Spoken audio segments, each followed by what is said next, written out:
Dalam nama Bapa dan Putra dan Roh Kudus. Amin. Shalom Aleihim. Berjumpa lagi dengan saya pada perenungan hari ini tanggal 21 Februari 2022. Doa dan iman. Bacaan liturgi hari ini diambil dari surat Yakobus 3 ayat 13 sampai dengan 18 dan Injil Markus 9 ayat 14 sampai dengan 29.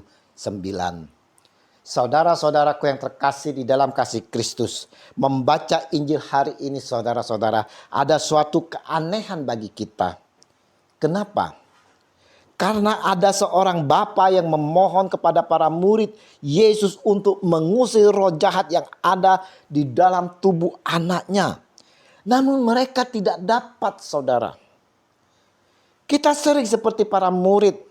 Di mana kalau kita diminta untuk mendoakan seseorang yang sedang sakit, kita enggan, kita menolak.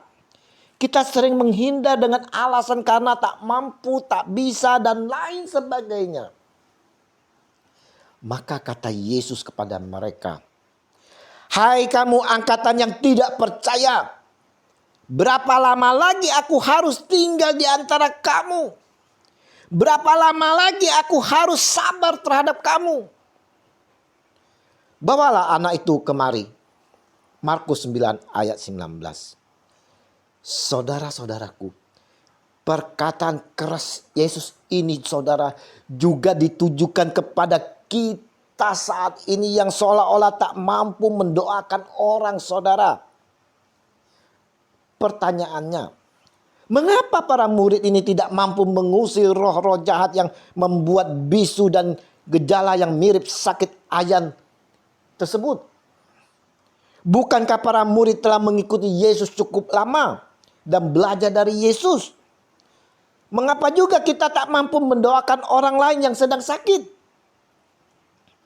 Kita bisa melihat dan membaca dari Injil hari ini seperti apa yang dikatakan oleh Yesus sendiri. Jawabnya kepada mereka, "Jenis ini tidak dapat diusir kecuali dengan berdoa."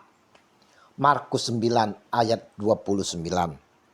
Saudaraku yang terkasih, doa adalah komunikasi kita dengan Allah, saudara. Ingat, doa adalah komunikasi pembicaraan kita secara pribadi dengan Allah. Doa adalah nafas orang beriman. Kualitas dan kuantitas doa menentukan seberapa dalam hubungan seseorang dengan Allah, saudara. Doa mendekatkan diri anak Tuhan pada Kristus sang sumber kuasa.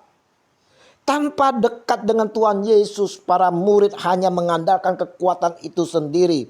Dan ini pengalaman pernah melakukan hal serupa. Tanpa kekuatan dari Allah.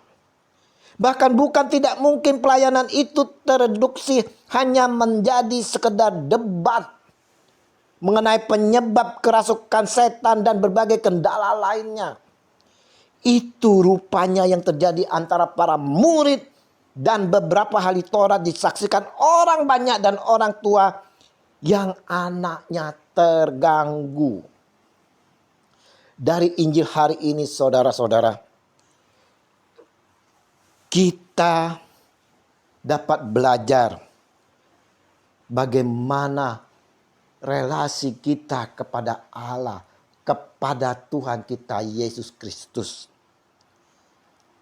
Dan Injil hari ini juga saudara-saudara mengajarkan kepada kita relasi antara iman seseorang dengan pernyataan kuasa Kristus.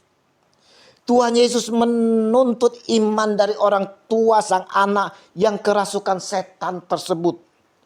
Iman dari orang tua yang anaknya sakit menyatakan, "Sebab itu jika engkau dapat berbuat sesuatu, tolonglah kami dan kasihanilah kami." Markus 9 ayat 22. Dan Yesus mempertegaskan kembali iman orang tua itu. Jawab Yesus, "Katamu, jika engkau dapat, tidak ada yang mustahil bagi orang yang percaya." Haleluya. Markus 9 ayat 23. Orang tua itu saudara-saudara berpasrah sepenuhnya dalam iman kepada Yesus.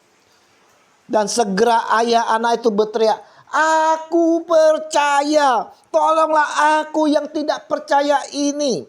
Markus 9 ayat 24. Kita melihat saudara-saudara, ketulusan dalam kepasrahan kepada Yesus itulah yang dilihat Tuhan Yesus sehingga ia menyatakan kuasanya. Renungan hari ini mau mengingatkan kepada kita semua bahwa iman dan doa adalah relasi yang harus terus kita bangun setiap hari dan setiap saat dengan Tuhan Yesus, saudara. Bukan hanya untuk mengusir setan, melainkan untuk setiap pekerjaan, pelayanan, doa untuk orang sakit dan keluarga yang kita lakukan. Apapun pelayanan, pekerjaan dan keluarga yang kita lakukan untuk dia, saudara, hendaknya didasarkan oleh relasi kita dengan Kristus. Relasi yang kuat. Kita perlu menyadari secara penuh bahwa Allah lah yang bertindak di dalam setiap pekerjaan kita. Karena Rasul Paulus katakan, kita tahu bahwa sekarang bahwa Allah turut bekerja dalam segala sesuatu untuk mendatangkan kebaikan bagi mereka yang mengasihi Dia, yaitu bagi mereka yang terpanggil sesuai dengan rencana Allah. Roma 8 ayat 28. Mari saudara-saudara yang terkasih, kita mau selalu mencari Tuhan, saudara, di dalam doa, beriman padanya dan lakukan firman-Nya. Kuasanya akan kita alami untuk menjadi berkat bagi semua orang. Haleluya.